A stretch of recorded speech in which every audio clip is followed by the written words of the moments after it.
எல்லாருக்கும் வணக்கம். எல்லாரும் எப்படி இருக்கீங்க? சோள மாவு தோசைக்கு ஊற வைக்க தான் எடுத்துட்டு இருந்தேன்.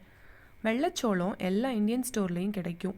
ஜோவர் ஆர் ஒயிட் சொர்க்கம் மில்லட் அப்படின்னு இருக்கும். தோசை மாவு அளவுக்கு 1 கப்பு சோளம், 1.5 கப்பு இட்லி அரிசி.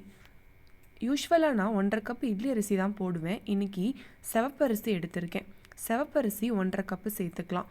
நம்ம இட்லி அரிசிக்கு பதிலாக சிவப்பரிசி, கருப்பு கவுனி அரிசி அந்த மாதிரி எதுனாலும் ஆட் பண்ணிக்கலாம். கிறிஸ்பினஸ்க்கு ஒரு 1/2 கப் பச்சரிசி, 3/4 கப் உளுந்து, கொஞ்சம் வெந்தயம் ஆட் பண்ணிக்கலாம். இது மில்லட்னால நான் ஓவர் நைட்டே சோக் பண்ணிட்டேன். மாவு ஃபெர்மெண்ட் பண்ண வைக்க நான் யூஸ்வலாக அவனில் ப்ரீஹீட் பண்ணி தான் உள்ளே வைப்பேன். இப்போ கிளைமேட் கொஞ்சம் கோல்டு குறைஞ்சுட்டே வர்றதுனால அவனில் லைட் மட்டும் போட்டுட்டு ஒரு 6 ஹவர்ஸ் உள்ளே வச்சா நல்லா ஃபெர்மெண்ட் ஆகிடும். சோள தோசை ஒரு நாளுக்கு மேலே வச்சுருந்தாலே கொஞ்சம் கொஞ்சம் புளிக்க ஆரம்பிச்சிடும்.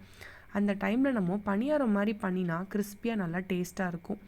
தாளிப்பு சேர்த்துண்டு ஃபைனாக ஆனியன்ஸ்லாம் சாப் பண்ணி வதக்கிட்டு அந்த மாவில் கலந்து பணியாரம் மாதிரி பண்ணி தரலாம். சோள பணியாரமும் கொஞ்சம் சோள தோசையும் தான் நான் இன்றைக்கி பண்ணினேன். இன்னொரு வீடியோவில் சந்திக்கலாம்.